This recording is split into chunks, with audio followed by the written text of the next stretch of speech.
नमस्कार प्यारे बच्चों, मैं विराम फिजिक्स क्लास 11th में आप सभी का स्वागत करते हुए जो चैप्टर स्टार्ट है सरल रेखा में गत मोशन इन स्ट्रेट लाइन का आज लेक्चर 12 पर चर्चा करेंगे। इसका मतलब है इसके पहले हम 11 लेक्चर पर चर्चा कर चुके हैं क्रमवार। आइए बच्चों, 11 माने लेक्चर 12 में मैं आपको दूरी और विस्थापन को अच्छी तरह से समझाऊंगा। क्लास 11 माने कक्षा 11 में इसका क्या महत्व वो बताऊंगा। दूरी और विस्थापन को प्यारे बच्चों आप बहुत पहले से जानते हो, कक्षा 6 में सीखे हो, 7, 8, 9, 10 हर कक्षाओं में क्लास में आपने सीखा है, लेकिन क्लास 11 में इसका क्या महत्व है उसको बताते हैं। पहले तो हम आपको इसकी परिभाषा बताते हैं, फिर क्रमवार इनका आपके लेवल पे क्या है वो समझाते हैं। पहली परिभाषा, किसी गतिशील मान परिभाषा देखो, किसी गतिशील वस्तु द्वारा तय किए गए पथ की कुल लंबाई, total path, travel by a moving body, माने टोटल पाथ, किसी गतिशील वस्तु द्वारा तय किए गए पथ की कुल लंबाई वो हम क्या कहते हैं, दूरी कहते हैं। यहाँ क्या है, किसी गतिशील वस्तु द्वारा एक निश्चित दिशा में तय किए गए पथ की लंबाई, एक निश्चित दिशा में तय किए गए पथ की लंबाई। इसका मतलब इसमें एक दिशा की बात नहीं हो रहा है, तो न सबसे महत्वपूर्ण अंतर आप सीख लीजिए। आज के बाद जानते भी होंगे, कोई बात नहीं। इसका मतलब दूरी अदिश राशि है, यह सदिश राशि है। प्यारे बच्चों, इसकी जो दूसरी जो परिभाषा है वो महत्वपूर्ण है। किसी गतिशील वस्तु की प्रारंभिक स्थिति तथा अंतिम स्थिति, प्रारंभिक स्थिति तथा अंतिम स्थिति के बीच की न्यूनतम दूरी को विस्थापन कहते हैं। यह आपको बहुत अच्छी तरह सीखना होगा। क्या बोले, किसी गतिशील वस्तु की प्रारंभिक स्थिति तथा अंतिम स्थिति के बीच की न्यूनतम दूरी को, न्यूनतम पथ जो होगा, ये भी कह सकते हैं किसी गतिशील वस्तु की प्रारंभिक तथा अंतिम स्थितियों के बीच न्यूनतम पथ की लंबाई को हम क्या कहते हैं, विस्थापन कहते हैं। ये बहुत महत्वपूर्ण है। इसका मतलब विस्थापन का एक सूत्र लिख सकते हो, विस्थापन का एक सूत्र होगा, इसको अगर हम यक्स लिखें, क्योंकि डिफरेंस है तो इसको हम डेल्टा यक्स से लिखते हैं। ये होगा, अभी हम समझा। इसका मतलब किसी गतिशील वस्तु के अंतिम फाइनल स्टेज या और इनिशियल दोनों का जो डिफरेंस होगा वो क्या कहलाएगा, विस्थापन। मतलब किसी गतिशील वस्तु की अंतिम तथा प्रारंभिक स्थितियों का के बीच पथ की न्यूनतम लंबाई या न्यूनतम दूरी का, न्यूनतम लंबाई को भी क्या कहते हैं, विस्थापन कहते हैं। हमेशा कहाँ से लेंगे, अंतिम स्थिति माइनस प्रारंभिक स्थिति। आप प्यारे बच्चों परिभाषा, इसका मात्रा क्या हो गई, हम कैसे पता, मीटर, इसका भी मीटर होगा, इसकी भी सूत्र रियल होगा, इसका सब कुछ सेम होगा, केवल एक सदिश है, विस्थापन सदिश है, ये अदिश है।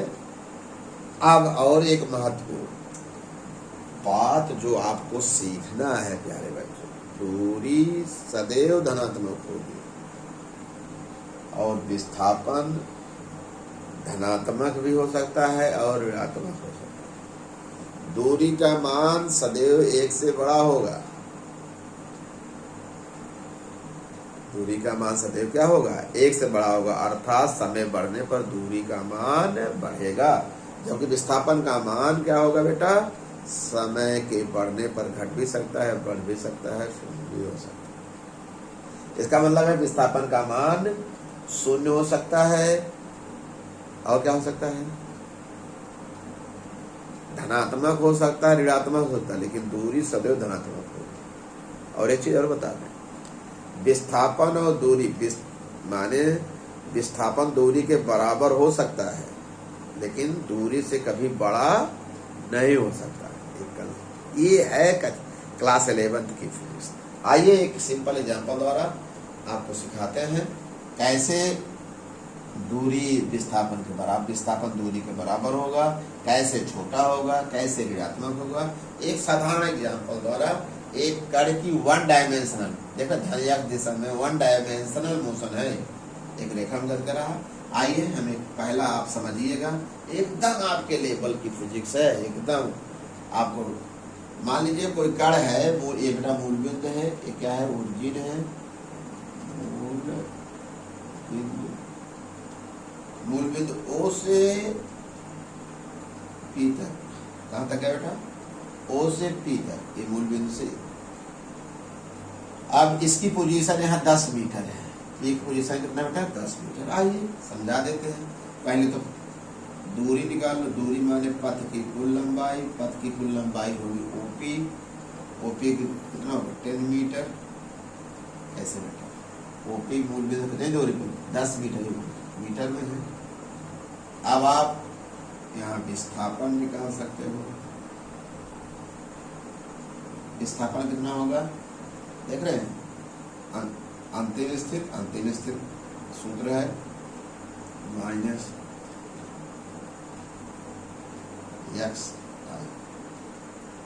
देखो यहाँ मेन बात है कहाँ ये समाप्त हो रहा है, अंतिम स्थिति माने पी पर, पी की ओस दूरी कितनी है 10, और इनिशियल स्थिति कितनी है 0, यहाँ से स्टार्ट की है। फ्रेम ऑफ रेफरेंस माने ओरिजिन कितना आगे बेटा 10 मीटर। आप यहाँ कह सकते हो कि दूरी और विस्थापन बराबर है, कब होगा, एक चीज और यहाँ निष्कर्ष बना लो, जब कोई कण एक सीधी रेखा में गति करेगा तब गति की दिशा में दूरी विस्थापन क्या होगा, बराबर होगा। ठीक, अच्छी बात है। दूसरा जब देखिए यहाँ पर दूरी विस्थापन बराबर हो गया, हम दूसरा बताना चाहते हैं शून्य कैसे होगी, विस्थापन शून्य कैसे होगा। अब यहाँ समझिएगा, गति की दिशा ये है ओ से पी और पी से ओ, माने यहाँ से यहाँ वस्तु गई, फिर यहाँ से यहाँ, जहाँ चली तो वहीं लौट आए। जरा बेटा जरा देखिए, पहले दूरी निकाल, दूरी क्या परिभाषा बताया, पथ की कुल लंबाई, पथ की कुल लंबाई कहाँ से कहाँ, यहाँ से यहाँ, फिर यहाँ से यहाँ, 10 + 10, समझ गए बेटा कितना हो गया, बराबर 20, ये तो समझ में आ गया। अब विस्थापन निकाल लो, यही तो सरल एग्जाम्पल द्वारा हमें समझाना है। विस्थापन का अंतिम पोजीशन कहाँ है, ओ पर, प्रारंभिक पोजीशन कहाँ है, ओ पर, मतलब 0 - 0 बराबर। देख रहे हैं यहाँ क्या अंतिम पोजीशन, जैसे यहाँ से यहाँ गया फिर यहाँ से वहीं लौट आया, तो माने अंतिम स्थिति माइनस प्रारंभिक स्थिति, या फिर जगह ओ माने इनिशियल पर। क्या देख रहे हैं आप, माने यहाँ पर दूरी तो 20 मीटर आ रही है, लेकिन विस्थापन क्या हो रहा है, 0।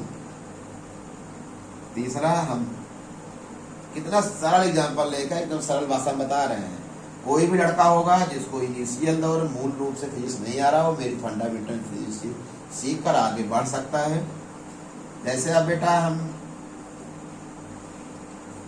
यहाँ से यहाँ पी से ओ पर आ गए, दूरी कितनी होगी, कण की जो गति है यहाँ था, फिर यहाँ से यहाँ आ रहा, माने कण मान लीजिए पहले से यहाँ, तो ये क्या होगा, दूरी निकाल लो बेटा, दूरी तो 10 मीटर होगी, क्यों, यहाँ से दूरी 10 है। विस्थापन निकाल लो, विस्थापन जल्दी से निकाल लो। अंतिम पोजीशन आए ऊपर, प्रारंभिक पोजीशन पी पर 0 - 10।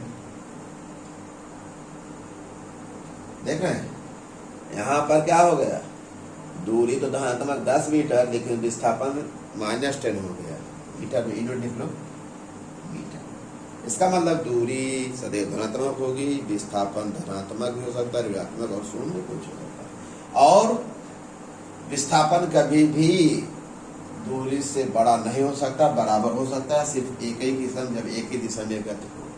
इसका मान निष्कर्ष रूप से लिख सकते हैं दूरी always greater than or equal to विस्थापन। माने दूरी बड़ा, ये जो बड़ा रहेगा इधर मुंह रहेगा, बड़ा होगा या बराबर होगा विस्थापन के ना। इसका मतलब एक चीज और लिख सकते हैं जो सरल लग रहा हो गया। बहुत बच्चे ये नहीं एक सोच रहे ये क्या दे दिया है, अरे भाई इसी को समझाने के लिए तो हम हैं, देख रहे हैं। पहले बच्चों बहुत ही सरल भाषा में आपको हम सिखाए हैं, आप समझ गए होंगे। और इस पर एक दो एग्जाम्पल हम अगले लेक्चर में पेश करेंगे। बहुत अच्छा लगा होगा, अच्छा होगा तो लाइक करो ना, सब्सक्राइब करो। ओके बेटा, धन्यवाद।